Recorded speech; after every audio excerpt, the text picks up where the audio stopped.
Mjög góðan dag, bræður og systur, Guð blessi ykkur öll.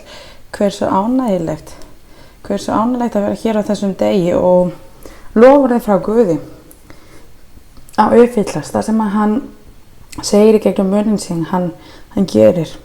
Og hann okkar maður að gera sig opinberan við sinni nærveru og sinni vald. Við ætlum að opna Biblíuna, bræður og systur, og við ætlum að lesa í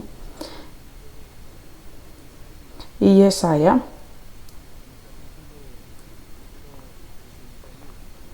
Kapli 61.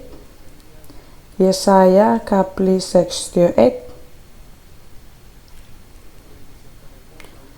Og stórkostleg blessun við erum hér í opnum kirkju í Miami Beach. North Bay sem við öll þekkjum sem Miami Beach. Og dýr sé Guði, blessaður sé Guð, hann talaði það og allt sem hann talar uppfyllir hann á sínum tíma. Dýr sé Guði. Og við ætlum að lesa hér með allan virðingin til þess að gefa Guði dyrðina og heiðurinn.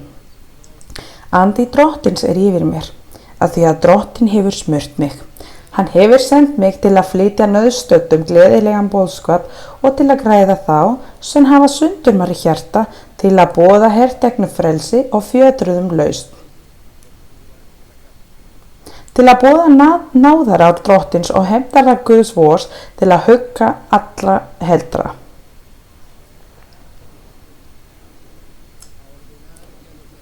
Til að láta hinum hreldu í Síón í té, gefa þeim höfuðdjást í stað ösku, fagnaðarolíu í stað hrygðar, skartklæði í stað hugarvíls. Þeir munu kallaðir verða réttlætis eikur, plantan drottins honum til vegstandar.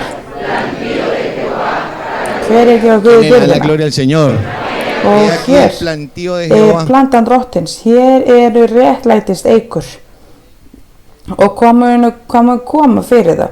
Þeir munu byggja upp hinar fornu rústir, reisa að nýju tóktir fyrir tíða, koma upp aftur eittum borgum sem legið hafið velli í marga mannsaldra. Útlendingar munu standa við hjörðum yðar og halda þeim til haga, og aðkomnir menn vera akurmenn og vindarsmenn hjá yður. Og lesum við 11:6. En sjálfur munu þeir gallaðir verða prestar drottins og nefndir verða þjónar Guðs vors. Þeir munu njóta fjárafla þjóðanna og stæra yfir af auðlum þeirra. Og dyrðina heyrum sé fyrir okkar Guð, þið megið fá ykkur sæti og hversu fallegt. Loforð fyrir kirkja Guðs. Loforð fyrir börn Guðs að hann myndi vera að rísa upp fullkomin kirkja, fullkomin hrein kirkja. Og drottinn sé lofuð. Við ætlum að gefa honum heiðurinn að dyrðina, því við komum hér til þess að lofa okkar Guð, til þess að syngja með okkar sál og allra hjarta eins og hann á skilið. Og við ætlum að syngja lofsöng 164.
Og dýr sé Guði, stórkostlegur Guð, stórkostlegur hann fallegur, okkar faðir Guðlegur, og mér langar að heilsa sérstaklega upp á systir Raquel sem kona aðeins sem kirkjuregar. Vertu velkomin systir, velkomin í kirkju. Velkomin. Og bráðum verður bróðir Carlos Alberto hér með okkur. Og Sara Alejandra, dóttir ykkar, verður líka velkomin hér. Guð blessi ykkur öll og allir bræðurnir. Allir bræðurnir sem koma hér að heimsækja okkar. Sem kom frá Cape Coral eða West Palm Beach. Þið eru öll velkomin hér á þessum stað til þess að lofa og gefa Guði dýrðina. Og systir Perla líka hér með okkur í dag. Vertu velkomin og bróðir Oscar Carrillo líka. Vertu velkomin líka bróðir. Manneskja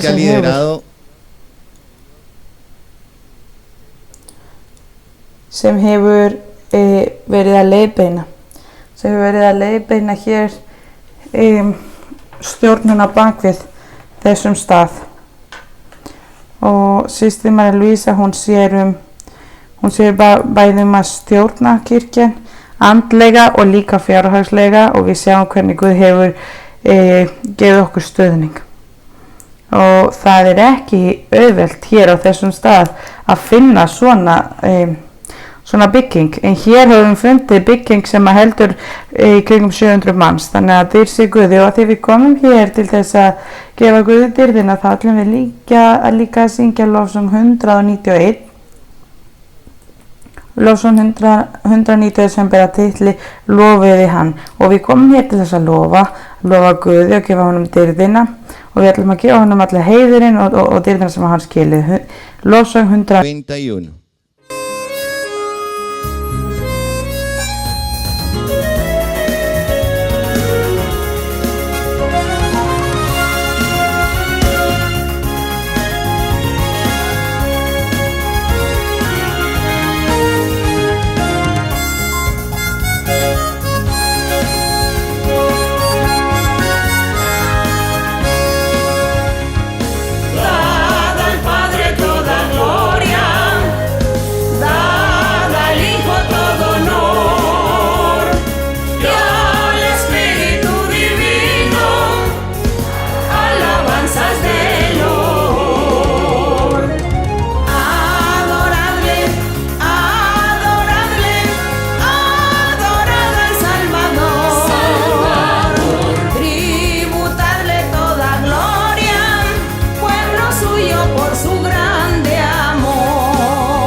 Hversu stórkostlegur og hversu stórkostlegur okkar faðir, og hversu stórkostlegur þessi stund fyrir okkur. Okkar hjarta getur ekki beðið. Við erum mjög spennt að vita að við eigum Guð sem uppfyllir allt sem hann lofar, og þökk sé hans stuðning sem hann hefur gefið þeirri manneskju sem hefur opnað hjarta sig til þess að þjóna Guði.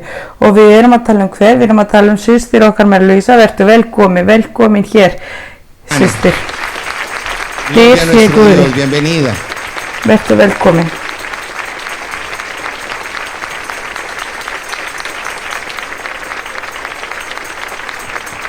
Eigið mjög góðan dag, bræður og systur, Guð blessi ykkur öll. Og ég veit að þið eru mjög ánægð hér, mjög ánægð. Sérstaklega þau sem að safna saman hér á þessum stað. Og þau sem safna saman hér á þessum stað megi standa upp. Þau sem eru hér. Og þið eru mjög ánægð, er þau ekki, bræður og systur. Og við viljum þakka Guði. Af því að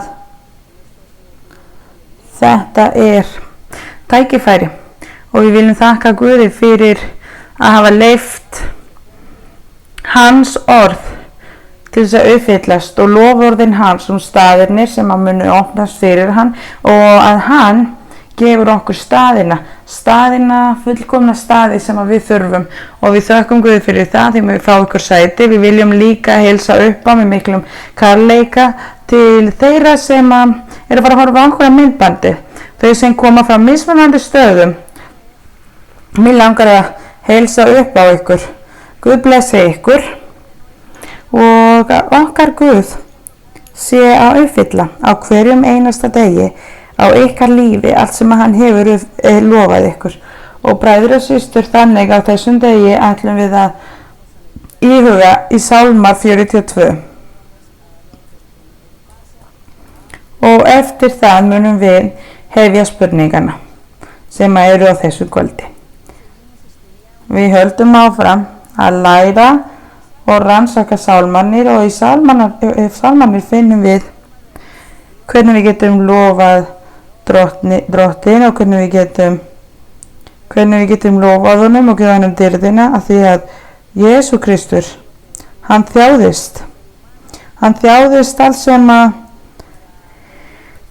sem að mannkyni getur farið í gegn til þess að geta verið á okkur stað og geta komið til faðirsins og sagt við faðirinn að við þjáumst og að hann geti svo hlustað á okkur og séð okkur og að hann hafi miskunn fyrir okkur.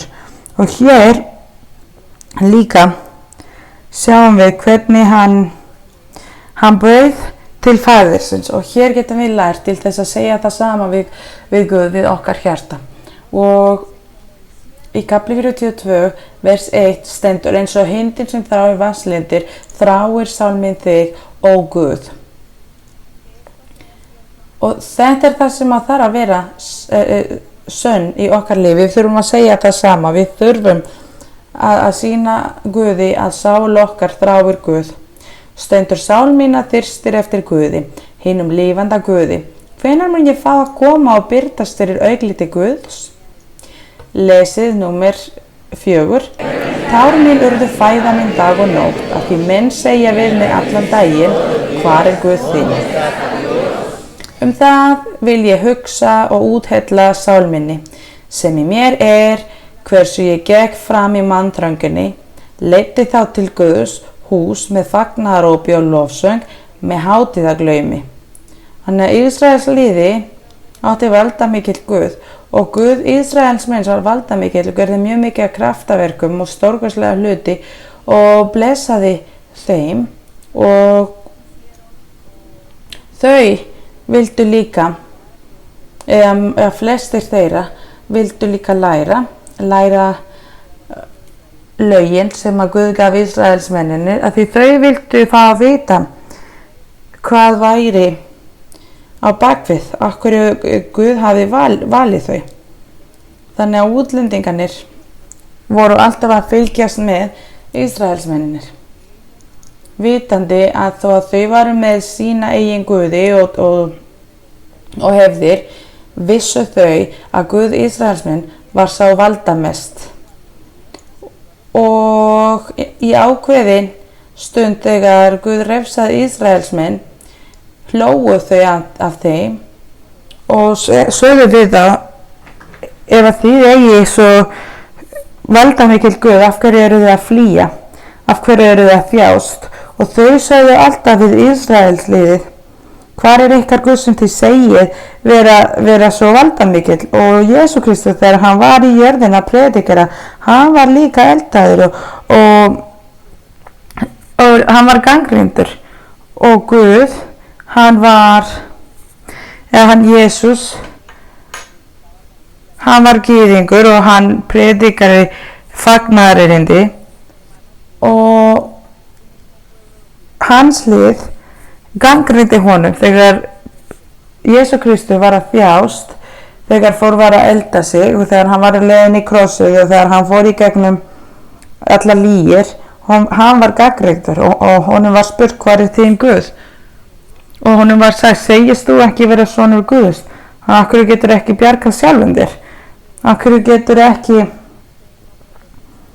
getur ekki gefið sjálfan þér spádómum? Og það var mjög mikið hlutur sem hún var sagt og þess vegna stendur hér í vers 4: Tár mín urðu fæða mín dag og nótt að þið mun segja við mig allan daginn, hvar Guð þinn? Þannig að fólk skildi ekki af hverju og Jesú Kristur þurfti að vera þolinmóður og halda áfram í hans áætlun og bara eins og Jesú Kristur þjáðist af öllu, þjáum við líka. Við í dag munum vera gagnrýndir mjög oft af fjölskyldumeðlimum, nágrönnunum, vinafólkið. Hversu oft hafið þið verið gagnrýnd þegar þið eruð að þjást? Þegar þið eruð að þjást vandamál eða eitthvað svoleiðis og einhverjir sagt, af hverju eruð þið að þjást? Ef þetta að gerast fyrir þig, af hverju ertu að þjást? Talar Guð ekki við ykkur í kirkju? Segist þið ekki að Guð sé þarna hjá ykkur? Þannig af hverju eruð þið að þjást? Og hver þessi Guð sem að þú hefur? Og eins og við getum séð, allt þetta sem að gerist í Sálmannir kom fyrir Ísraelsliði og kom fyrir Jesús og hans börn. Þannig að þau eða við þjáumst líka af gagnrýndum og þegar fólk gerir grín á okkur, að því Guð kannski leyfir okkur að fara í gegnum erfiðleika. Guð leyfir okkur að þjást eða upplifa erfiðar stundir að því hann vill pröfa okkur áfram til að sjá hversu stöðugir við erum á hans vegum. Og þið skilið ekki hafa áhyggjur. Ekki hafa áhyggjur þegar fólk fyrir að gagnrýna einhver. Þegar einhver segir, af hverju Guð ekki að hjálpa þér ef að þú segist þér að leita eftir lifandi Guð. Ekki hafa áhyggjur að þessu. Ekki segja, nei, ég fer ekki aftur í kirkju því sjáu fjölskylduna mína og sjáu nágrannir mínir og hvað vinafólk að segja mig. Og í vers 5 stendur, það vil ég hugsa og úthella sálminni sem í mér hversu ég gekk fram í manndranginni, leiddi þá til Guðs hús með fagnarópi og lofsöng með hátíðaglaumi.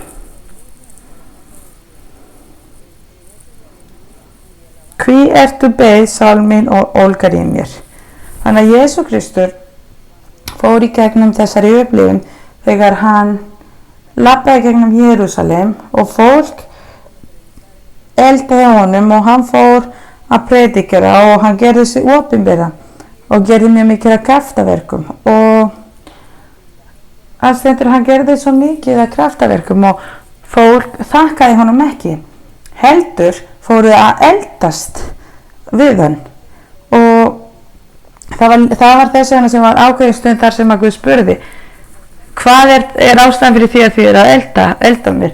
Kraftaverkin eða undanfyrir sem ég gerði eða hvað er ástæðan að bakvið? Og Jesú Kristur sagði að hans trúendur munu líka fara í gegnum svipuðum ástæðum.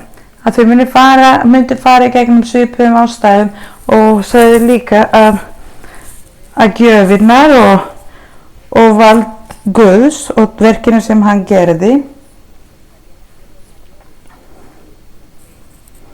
Hann sagði að börnin sem myndu vera að gera stærri kraftaverk eða stærri undranir og hann hefði gerst og það sýnir okkur Það sýnir okkur það sem að Guð er að segja við okkur. Og þetta er eitthvað sem er kannski hefur enga þýðing fyrir marga. En allt sem stendur hér á þessum bók höfum við upplifað. Við höfum upplifað og Guð gerir það að verkum í okkar líf. Og við höldum áfram með vers 6 fyrir. Hví ertu beið, sál mín, og ólgar í mér? Vona á Guð, því að enn mun ég fá að lofa hann. Hjálpræði auglitis minns og Guð minn. Þannig að við þurfum að bíða í Guð. Ekki hafa áhyggjur, ekki að vilja leið. Við höldum áfram að bíða í Guði. Og vers 7. Guð minn, sál minn beið í mér, fyrir því vil ég minnast þín frá Jórdan og Hörmulandi frá litla fjallinu. Eitt flóðið kallar á annað. Þegar fossarnir þínir duna, allir borðar þínir og bylgjur ganga yfir mig. Það er að segja þessi pröfanir, það sem að Guð vildi gefa honum. Allar þessi pröfur sem að Guð sendir okkur þurfum við að fara í gegn. Við þurfum að höndla það og fara í gegnum og halda áfram. Við getum ekki fallið, við getum ekki látið líða yfir okkur. Þannig að við þurfum að halda áfram svo að Guð geti gefið okkur þann vald og þann sigur. Og haldið áfram með vers 9. Daga býður drottinu út náð sinni og nætur syngi honum ljóð, bæn til Guðs lífsmins. Og þetta er það sem við þurfum að gera líka. Okkar bænir til Guðs, lofsöngin okkar, að syngja til Guðs með alla hjarta. Og í vers 10. Ég mæli til Guðs, þú bjarg mitt, hví hefur þú gleymt mér, hví verð ég að ganga harmandi kúgaður á óvinum. Og því sjáum við borð hér sem að við getum líka endurtekið þegar við að fara í gegnum erfiðleika. Við gegnum erfiðleika og veikindi og við þurfum að lofa til Drottins og við þurfum að lofa honum og gefa honum heiður. Og stendur í vers 11. Háð fjandmanna minna er sem roðmunir beinum minnum, er þeir segja við mig allan daginn, hvar er Guð þinn? Hví ertu beið, sál mín, og ólgar í mér? Vona á Guð, því að enn mun ég fá að lofa hann. Hjálpræði auglitis minns og Guð minn. Og þetta eru orð til þess að lofa og dyrka Guði, og þetta eru bænir, þetta er að biðja til Guðs líka. Og stendur hér, hví ertu beið, sál mín, og ólgar í mér? Þannig að það er eins og við myndum segja við okkar sjálfum, af hverju erum við hrædd? Guð er með okkur hér, hann er okkar skuggi. Og hér lærum við að lofa Drottin, að biðja til hans, og við sjáum hvernig Guð fór í gegnum margt og hvernig hann var fyrir framann, og hann var að leiða okkur og hann var að sýna okkur að við myndum fara og fara í gegnum svipaða hluti. Og hann myndi gefa okkur sigurinn líka, því Guð segir alltaf í sálmannir að hann gaf okkur sigurinn.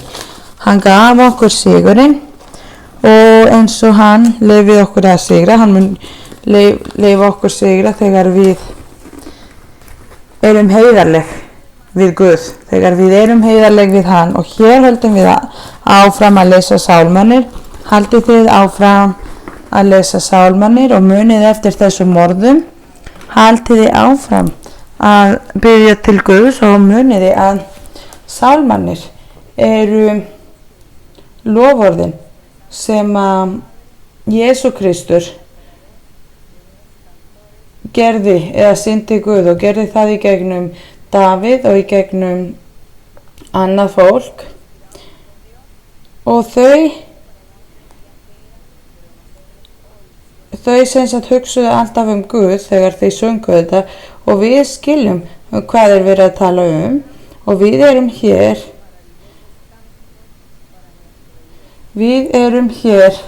að njóta þessu, að njóta öllu þessu. Sumir hafa verið að syngja þessa hluti og þetta er mikilvægt fyrir okkur, allt mjög fallegt, og það sem er mjög mikilvægt er að við gerum það með opin hjarta, og við séum að gera það með opin hjarta, og því sem að kunnið að búa til tónlist, þið megi endilega bara gera það. Þú þarft ekki að vera fagmaður.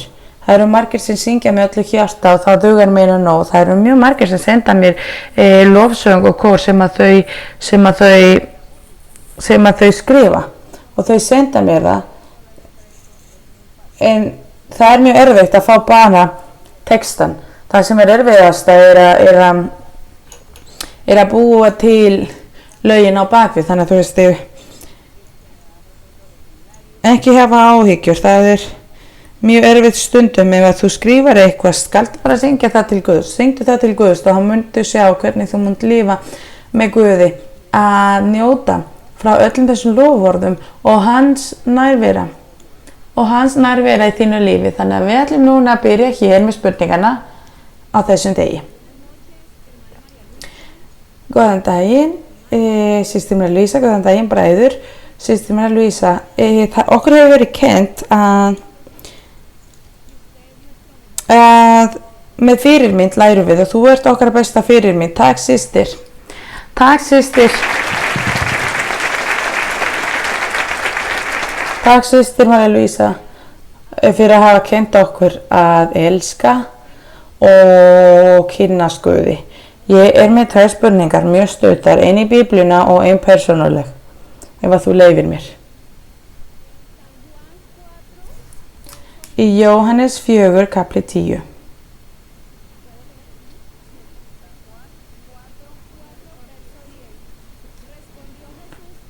Og það stendur hér: Jesús svaraði henni: ef þú þekktir gjöf Guðs og vissir hver sá er sem segir við þig, gef mér að drekka, þá myndir þú biðja hann og hann gæfi þér lífandi vatn.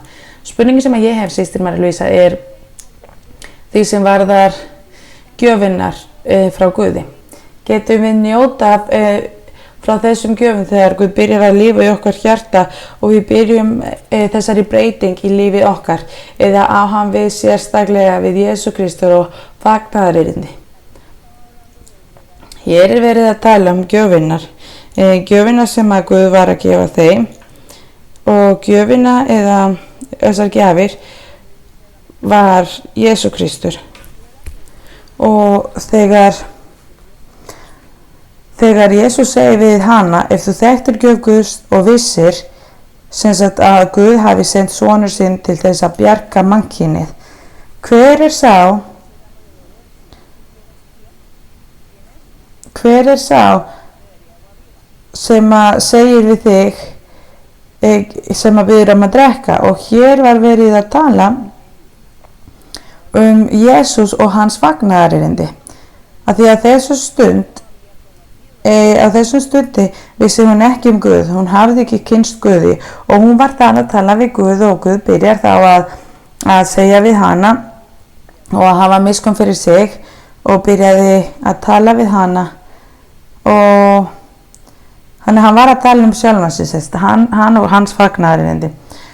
Annars spurningar sem ég hef er persónuleg. Þú kenndir okkar í Sálmar 3:4 biblíukennslin, þá kenndir þú okkur með eitthvað sem að vitnar í Rómverjabréfið, sem að er trúið okkar. Og þegar Guð segir við okkur í spádómunum og Guð segir okkur saman spádómuna með mismunandi fólki, talar það um trú hér. Ég er ekki alveg að skilja hvað þú átt við spurningin. Hvað segir þú í Rómverjabréfið kapli 4 vers 18? Og hér er verið að tala trú með von og gegn von. Og ég vildi bara spyrja, þegar Guð gefur okkur spádóm gegnum mismunandi fólk og hann segir okkur suma þessum loforðum nákvæmlega sömu loforðin í gegnum mismunandi fólki. Ok, þannig að Guð sem sagt í gegnum mismunandi spádóma eða mismunandi fólk sem að gera spádóm. Því þú segir, þú ert að segja tæki, en þannig að það sem að hún á við, þú veist að þú segir sem sagt tæki eða hljóðfæri, þá við segjum spádóm. Þannig að þú ert að meina þegar þú fær sem sagt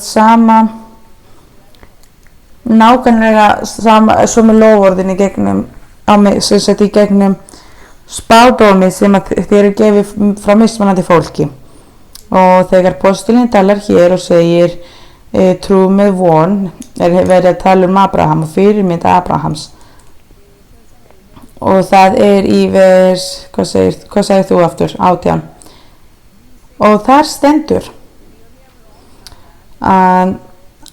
í vers 17 stendur að Guð tali við Abraham og stendur eins og skrifa stendur, föður margra þjóða hef ég sagt þig. Og það er hann frammi fyrir Guði sem hann trúði á, honum sem lífgar dauðar og kallar fram það sem ekki er til eins og það væri til. Abraham trúði með gegn von, að hann skyldi verða faðir margra þjóða. Samkvæmt því sem hann hafði verið, svo skal afkvæmi þitt verða. Þannig að það er að segja að Abraham trúði Guð og hann hafði þeirri vonum að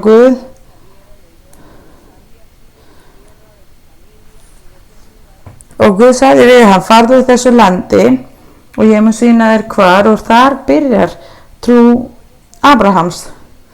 Þar sem hann segir, ég er að fara út, ég fór út með fjölskyldum mína úr mínu þjóð úr þessum stað og var að bíða eftir því og trúði að Guð myndi ekki yfirgefa sig. Og vonin sem hann hafði varið, því hann hefði getað hugsað, nei, ef ég fer, hver talaði við mig, hver var svo sem að leiðbeindi mér, og þessi manneskja sem að talaði við mig kannski að ljúga að mér eða að plata mig. Ég get það ekki, ég mun sjá eftir þessa hluti. Þannig að þetta var það sem að þessi gegn von vildi segja, hafði að segja, að manneskjan er jákvæð, sem sagt manneskjan er jákvæð og það sem er verið að segja hér er að hann hafði ekki sjá undran í Guðs ennþá og hann trúði á Guði með von, og það er það sem að Guð gerði við fólk í fortíðina. Hann gaf honum samviskubita og þau trúði á Guði með von, og þegar Guð kemur til hans og talar við hann, að þá byrjar annars eins að trú. Það er trú með von, eitthvað meira raunverulegt. Þannig að hann upplifði hönd Guðs að því að hann fór, og hann upplifði að Guð var sannarlega með honum og uppfyllti. Og það stendur í Biblíuna. Hann myndi vera föður margra þjóða og hann sá það aldrei. En hann gerði það að sínum verkum. Hann gerði það sem að Guð sagði sér að gera og eins og Guð sagði sér að gera það. Þannig að trú með von, gegn von, það er bara verið að segja hlutina þannig. Eitthvað sem er svo erfitt, sem að Guð sagði við Abraham, eitthvað mjög erfitt. Og Guð segir við Abraham að yfirgefa fjölskylduna og þjóðina, og hann fór, þó hann hafi ekki vita hvert hann væri að fara. Þannig að það var mjög erfitt fyrir hann.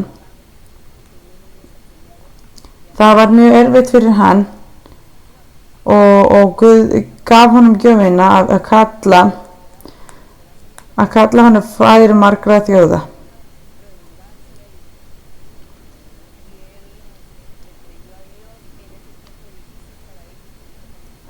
Þannig að þetta var mjög erfitt fyrir þau, því þau hafði aldrei upplifað neitt með Guði. Og eins og í dag,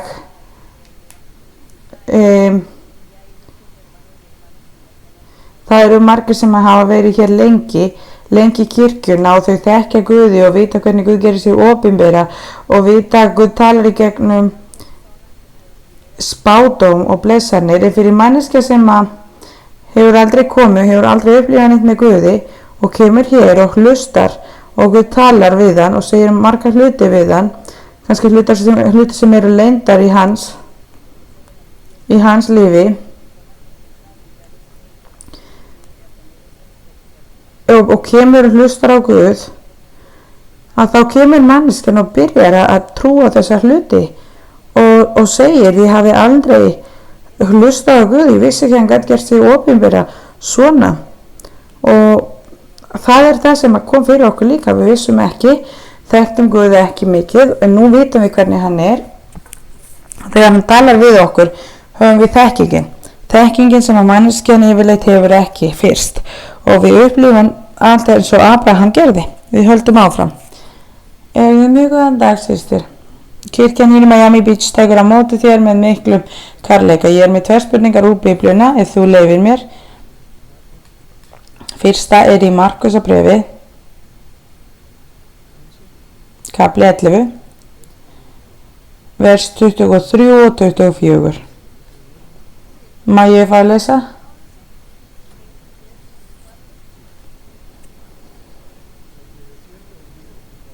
Sannlega segi ég yður, hver sem segir við fjall þetta, lyftir upp og steyp þér í hafið og efar ekki hjarta sínu, heldur trúir að svo fari sem hann mælir, honum mun verða að því. Fyrir því segi ég yður, hver sem þér biðið í bæn yðar, þá trúið að þér hafi öðlast það og yður mun það veitast.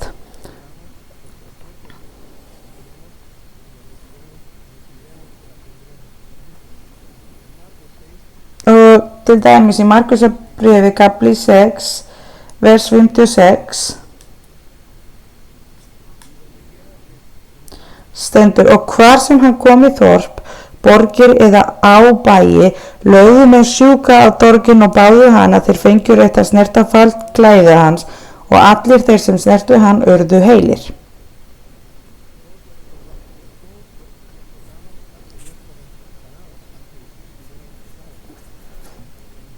Það er langar að spyrja, margir af þeim sem kannski snertu falt klæði hans og þeir voru kannski að syndga samt en voru heili. Það sem mér langar að spyrja er, stundum biðjum við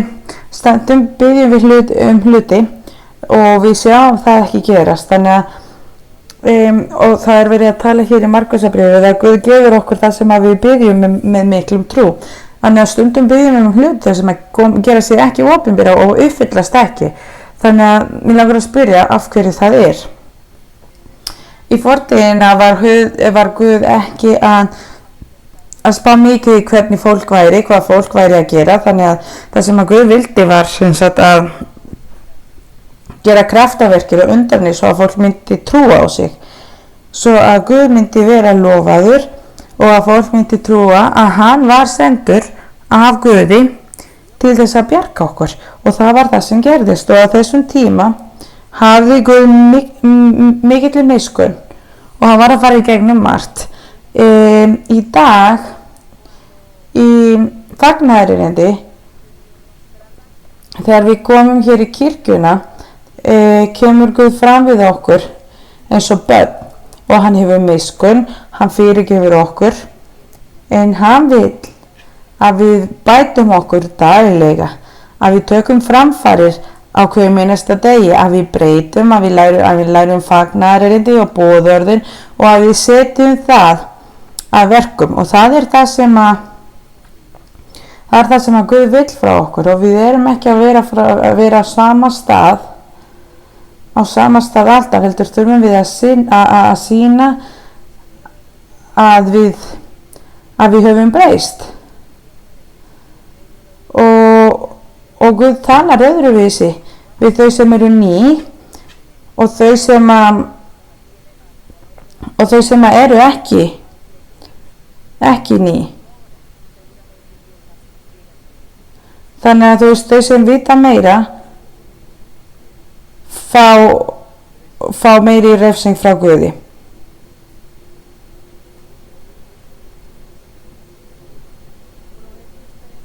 Ef við lesum í Orðskviðunni kapli 13 vers 22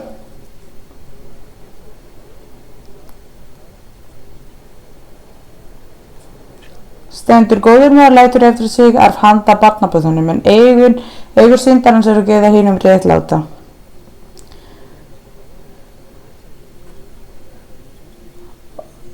Ég hef séð stundum óréttlæti meðan réttlætt og óréttlætt af fólki.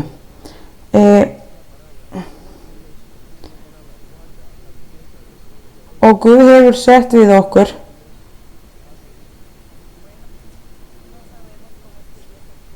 við veitum ekki hvernig Guð kemur fram við okkur alla en við erum að njóta lífið, við erum fært gegnum lífið. Guð gefur fólk vinnu, gefur þeim vinnu og það sem ég langar að fólk fólk þarf ekki að vera að spá. Það er ekki að vera fólk þarf ekki að vera að spá hvernig þú veist fólk frá sínar eigur eða sínar hluti af því Guð virkar ekki eins með öllum. Hann virkar öðruvísi með þig og mig. Þannig að það sem við gerum er að þakka Guði. Og við segjum þakka því þú gafst mér þessari blessun. Þú gafst mér þessari blessun og þú hefur gert margt í mínu lífi. Og við fáum við fáum allt þetta frá Guði og við sjáum hér að Guð segir að hann gefur eigur frá þeir sem synda til þeirra sem eru réttlætt. Við vitum ekki hvernig Guð virkar en við bara vitum að þurfum að vera rétt í lífinu og Guð mun gefa okkur það réttlætta. Systir María Luisa, á þessum kvöldi erum við hér að halda upp á þessum stundu. Ég er með spurning í 1. Mósesbréf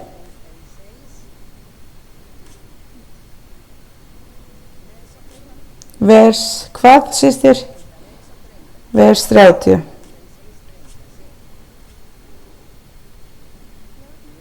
Á ég að lesa systir og stendur. Og Ísrael sagði við Jósef, nú vil ég glaður deyja fyrst ég hefi séð augnlikt þitt og að þú ert ennþá á lífi.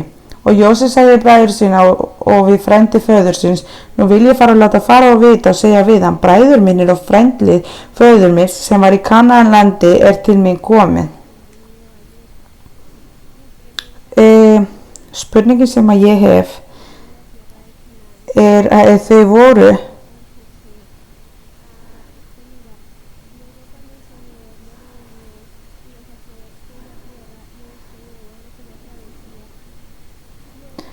mér langast að spyrja þegar Guð gaf þeim hvort að þau, hvert hann fór með þeim að því þú veist okkur var sagt að hann fór með í Kanaanlandi. Ok, það sem að gerist var þau bjuggu á þessu landi og Abraham bjóð þar líka en eftir það þurftu þau að fara til Egyptalands og þurftu að fara til Egyptalands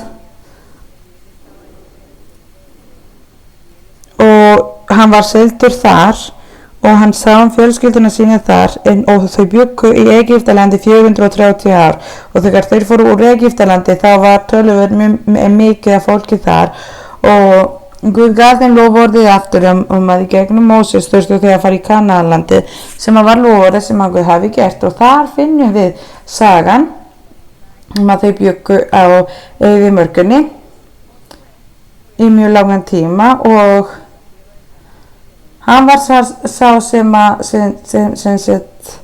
fór með þau aftur í Kanaanlandi áður en hann lést. Annar spurning sem ég hef er í Orðskviðunni 20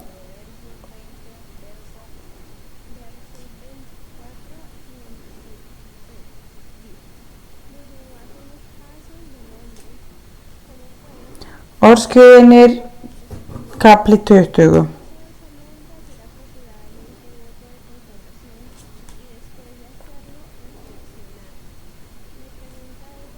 Stendur í 24. Spor mannsins eru ákveðin að drottni, en maðurinn, hvernig fær hann skynjað veg sinn?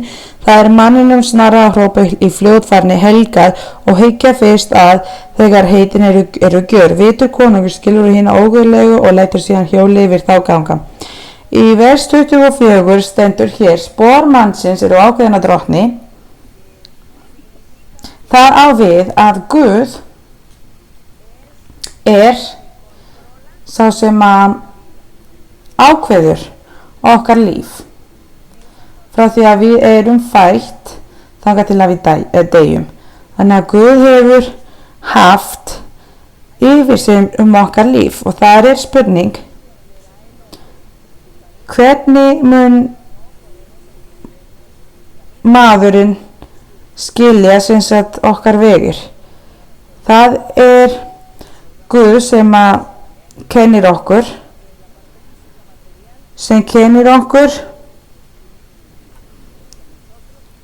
og sem leyfir okkur. Hann leiðbeinir okkur alltaf og hann er svo sem að kennir okkur alltaf. Og í vers 25 stendur, það er manninum snara að hrópa í fljótvarni helgað og hyggja fyrst að þegar heitin eru gjörð. Í fortíðina Móses hafði kennt Ísraelsliðið að fólk gat gefið Guði loforð og Guði var gefin loforð og honum var sagt, ef að þú gefin mér ákveðnar blessanir þá mun ég gera þessa hluti, og það var það sem að þau gerðu. En málið er sem sagt að sumir giftu sig ekki, sumir voru bara að vinna sem sagt voru bara fyrir Guð og sem sagt gerðu hluti í ákveðin tíma í 7 ár og gáfu sem sagt Guði loforð að það mátti kannski drekka vín eða ákveðina hluti sem þau þurftu að breyta eða gera, og þau þurftu að gera þessa hluti til þess að uppfylla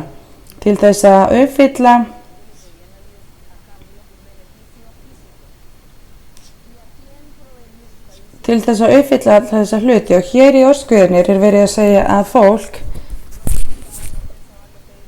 fólk gerði loforð að þess að hugsa,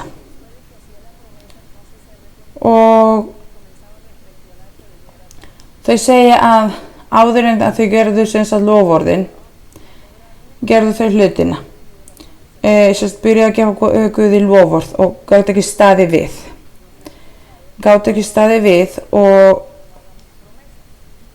og Jesú Kristur hefur kennt okkur að vera ekki að gefa loforð og að vera ekki að gera loforð að því að ef við lofum Guði eitthvað og getum ekki staðið við, að það er miklu betra að vera ekki að lofa Guði hlutina sem að við getum síðan ekki staðið við, að því að Guð þá fer að refsa okkur. Hann fer þá að refsa okkur að því við getum þá ekki, Guð fer að horfa á okkur og hann fer að refsa okkur fyrir því að gera lofar sem við getum ekki staðið við. Guð sagði við mig fyrir nokkrum árum, og Guð sagði við mig að fara til læknis.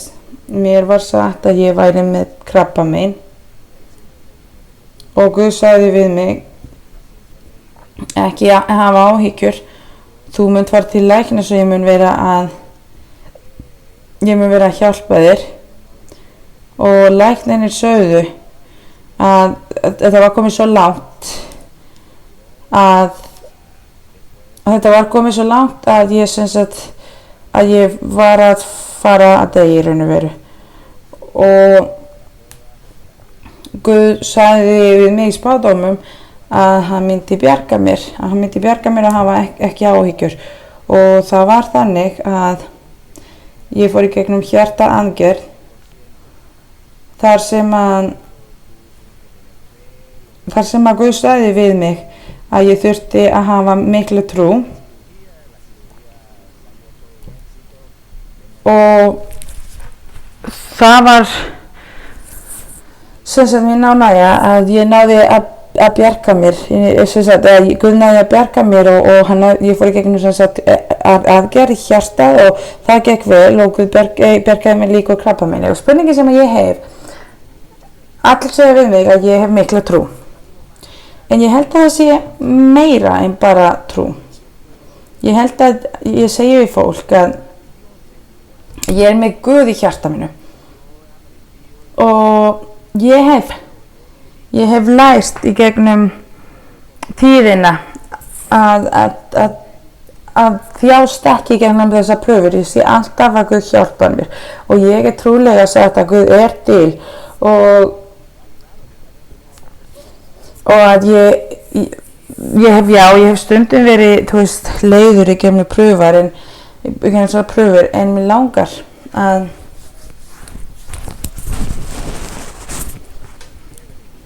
ég hérna að standa upp og ég var með 40 stiga hita fara fyrir klukkutíma síðan. Ég að fara sem sagt í gegnum kímó og Guð að hjálpa mér og stundum það erfitt en ég hér og ég glaður. Þannig að ég held að það sé aðeins stærra, þess vegna skil ég þig og fólk segir stundum, þú sagðir alltaf, það auðvelt að eldast við Guð. Ég var kannski ég fór í gegnum miklu erfiðleikum, já, en ég trúi klárlega að það auðvelt. Það auðvelt að leita að Guði. Það auðvelt að leita eftir honum. Og það að hafa Guð í okkar hjarta, það ekki, trúið okkar Trúið okkar það sem mann leyfir okkur fara í gegnum hlutina og ég ennþá með hlutakrabbameini og ég er með hita og það erfitt en ég er glaður. Ég er glaður og ég vil alltaf lofa Guði þannig að mér langaði. En það segja allir við mig að þetta sé trú, að ég sé hlutina þannig. En mér langar að vita hvað þetta því fólk segir að þetta sé trú, hvort þetta sé meir en trú. Þú hefur sagt það, þú finnur fyrir það, sem trú Guðs, sem orð Guðs, loforðin sem hann gefur okkur. Guð með þig þar, hann að halda þig standandi og vakandi og Guð verður ánægður að sjá hversu jákvæður þú ert og að hafa trú að treysta á Guði. Og treysta á honum, þess vegna erum við hér að því við trúum á honum og við erum hér fyrir framan honum og það okkar trú og traust. Og trausti sem við höfum og að finna fyrir hönd Guðs í okkar líf það fallegasta. Þannig að fyrir bróðurinn meir en trú og það þannig. Hann jákvæður og hann trúir að Guð sé nálægt sér og allt sé á Guð. Þannig að við getum ekkert gert, fara lengra, við getum ekkert gert þó við reynum. Það sem við getum gert það sem vilja Guðs. Það engin. Það engin að fara að deyja eða verða veikur án þess að sé vilja Guðs. Allt sem gerist í okkar lífi vilja Guðs og það það sem að Guð hefur planað sem að gerist í okkar líf. Og við erum ánægð, við þurfum að vera ánægð með Guði af því við höfum kynst þessar leiðir og ég ánægð að sjá að bróðirinn hugsa svona. Ég óska þér til hamingju, það ekki allir sem að hugsa þannig og ekki vera að hlusta á aðra eða vera að pæla það sem aðrir segja. Góðan daginn, systir María Luisa. Hjarta mitt mjög ánægð að því ég fyrir fram að þinni nærveru og ég sé lofur Guðs uppfyllan. Systirinn, spurning sem ég hefur persónuleg, þegar við erum að lofa, sé ég bræðunir sem eru með spádómsgjafinnar, þau sem gefa handa yfirlagningu eða gefa spádóm alltaf til sömu fólki. Þannig að mér langar að spyrja af hverju þetta hvort það sé eitthvað venjaða regla. Nei, með handa yfirlagningu, Guð ekki að segja gefu þessum að gefu hinum, nei. Handa yfirlagningu bara það sem að fólk vil gera. Og segjum að svo sé í stór kirkja sem eru margir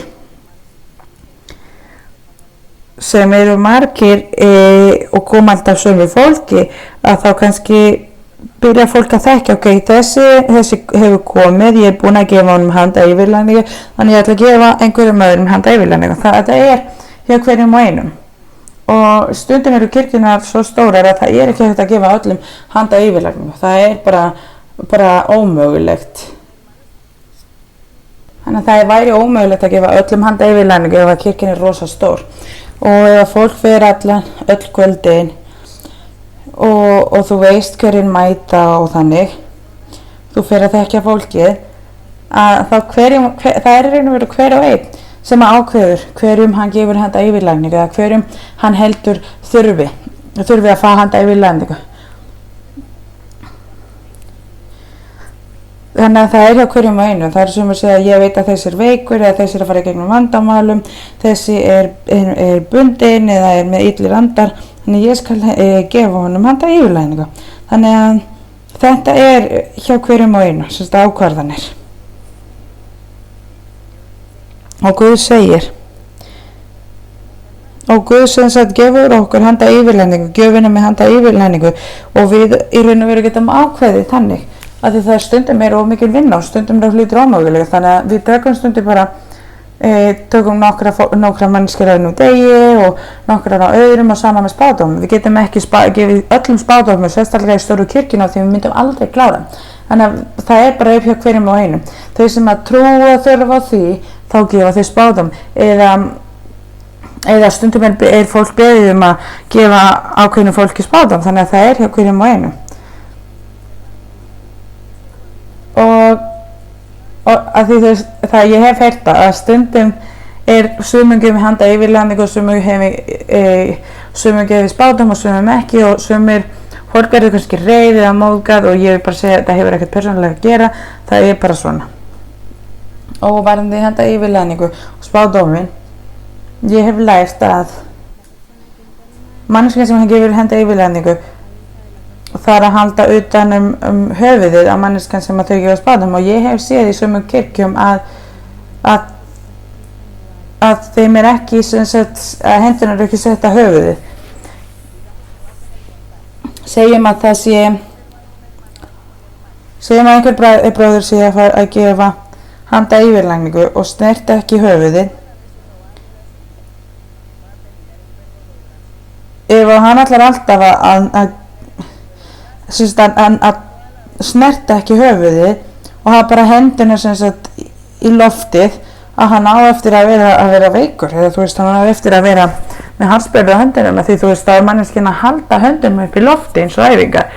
Og Jesú Kristur, hann kenndi að það þarf að setja hendurnar í höfuð, og það stendur í Biblíuna, það það sem við gerum, og þau sem ekki gera það, þá skulum við bara kenna þeim með miklum kærleika og miklum þolinmæði, svona gerum við, svona gefur handa yfirlagningu og svona ekki.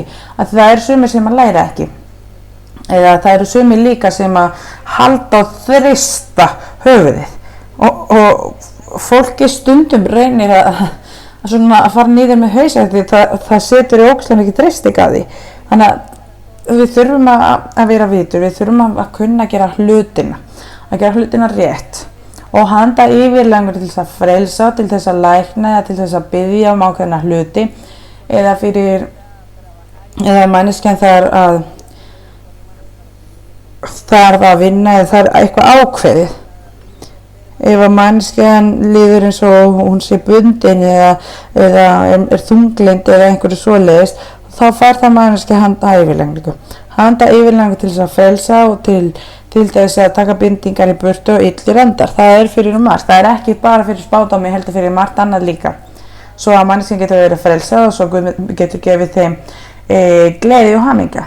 Og það það sem við ætlum að biðja Guð að hjálpa okkur að gera til þess að geta sigrað í okkar andlega lífi og fyrir okkur að geta sigrað þessar gildranir frá óvinnunum og fyrir okkur að geta unnið þessar sálir fyrir Guð og gefa góðan vitnisburð og gefa góðu ávöxtur og vera sem góð fyrirmynd fyrir margir til þess að vera bjarga þér og snúi sér til Guðs út af okkar vitnisburði. Þannig að við ætlum að standa fyrir núna og biðja til Guðs að hjálpa okkur, að blessa okkur, að gefa okkur þekkingu, að gefa okkur vitur, að gefa okkur grein til þess að geta uppfyllt hlutina hans og halda boðorði hans og að hafa skilið. Þannig að við ætlum að biðja Guð. Fyrst ætlum við að syngja kór á þessum kvöldi. Hvað tónlist? Við ætlum að syngja kór. Kór til Guðs. Skulum við syngja bara 132 sem að bera titli hversu undarlegt að Guð fann mig. Og ég held að það sé 139. Við skulum syngja þann kór til Guðs og við ætlum að vera hér að biðja til Guðs, biðja til okkar Guð. Orando a nuestro Dios.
Takk Guð, við viljum þakka þér og við viljum þakka þér á þessum kvöldi að því við höfum verið hér safnaðir saman að íhuga í þínu orði, að læra af þínum vegum, að því hversu fallegt ó Guð að þekkja sannleikan og hafa það með okkur, djúpt í hjartað okkar, að eiga þitt orð og að íhuga í orðið þitt í dag og nótt, stöðugt. Svona orð þitt, ó Guð, og að við getum sigrað öllum þessum veikleikum í okkar anda og að við getum gefið þér það sem að þú átt skilið, að við getum gefið þér dyrðin á heiðurinn með okkar vitnisburði, með hvernig við lifum, við hvernig við hegðum okkur, við okkar daglega lífið að gera þín vilja og að þóknast þér og að breyta til þess að gera allt sem að þú, ó Guð, vilt að við gerum fyrir þig, að við lærum allir þessa vegir, að við höldum okkur áfram stöðugt, að við gefum þér heiðurinn og dyrðina, að við gefum þér heiðurinn, ó Guð, takk Faðir, heilagur, kenndu okkur daglega þitt orð og fagnaðarerindið. Á hverjum einasta degi hjálpaðu okkur að opna hjartað okkar fyrir þig til þess að gera þína viljun, að því það það sem við viljum gera.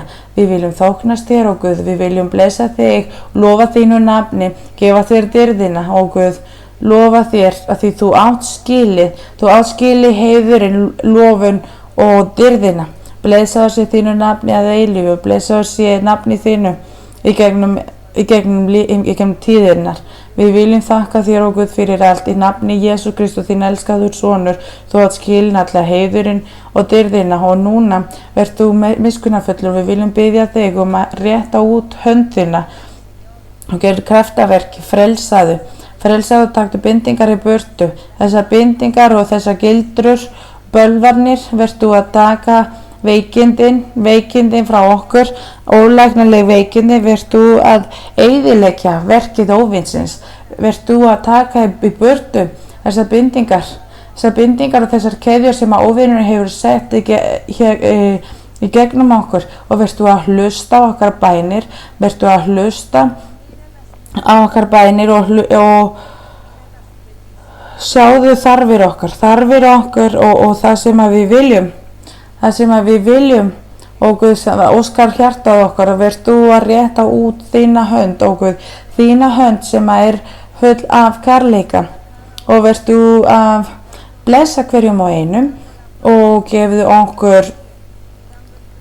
okkur sigranir, og verð að frelsa okkur og verð að lækna okkur, því þú komst hérna til þess að frelsa þau sem eru bundin og að taka í burtu og að eyðileggja verkir óvinsins. Við erum hér fyrir framan þín nærvera, ó Guð, að biðja fyrir miskunn, að biðja þig, ó Guð, að fyrirgefa okkur, að hreinsa okkur, að frelsa okkur, að hjálpa okkur að halda áfram í okkar andlega lífið, fyrir okkur að hafa andlegu upplifanir, og fyrir þig að senda krafti þitt og þínum heilögum anda til okkar, að verðstu að gefa okkur andlegu gjafir, og Guð, og blessa hverjum og einum, og að þú hjálpir okkur hverju næsta degi til þess að þjóna þér, til þess að lifa í þínu lífi,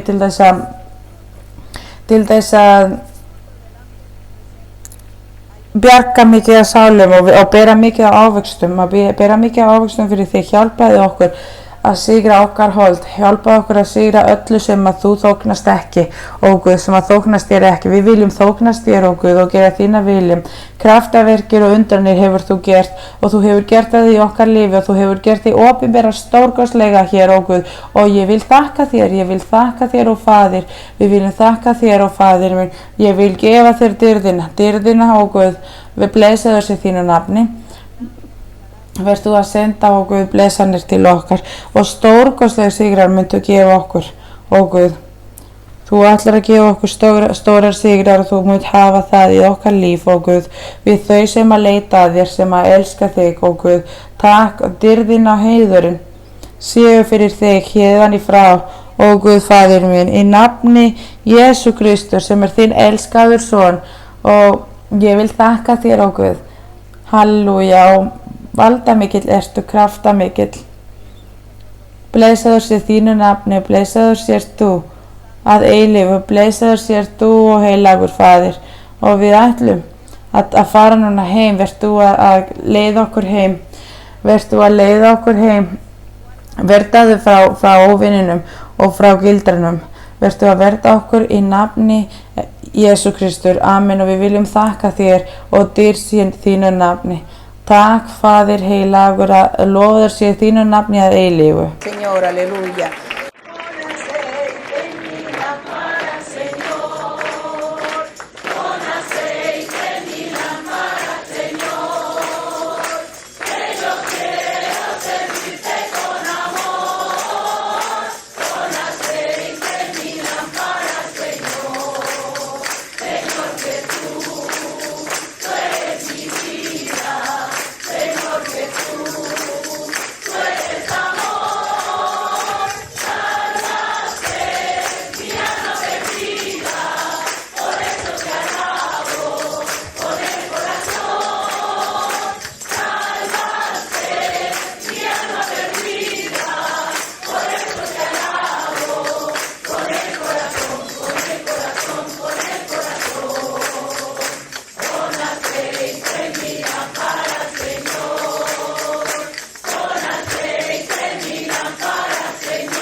Dýr sé Guði, við viljum þakka okkar Guð. Bræður og systur, Guð blessi ykkur öll. Og Guð sagði að hann ætlar að blessa. Hann ætlar að blessa og hann hefur blessað mörgum og Drottinn á þessum degi ætlar að blessa marga. Guð blessi ykkur öll stórkostlega og við viljum þakka okkar Guð fyrir þennan stað sem hann hefur gefið okkur hér. Þar sem við munum vera að njóta. Þar sem við munum vera að njóta mjög mikið með meiri plás fyrir þau sem að vilja leita að heilögum anda. Þannig að við viljum þakka Guði að því hann gefur okkur þessa staði til þess að lofa sér. Við viljum þakka Guði og Guð blessi ykkur öll.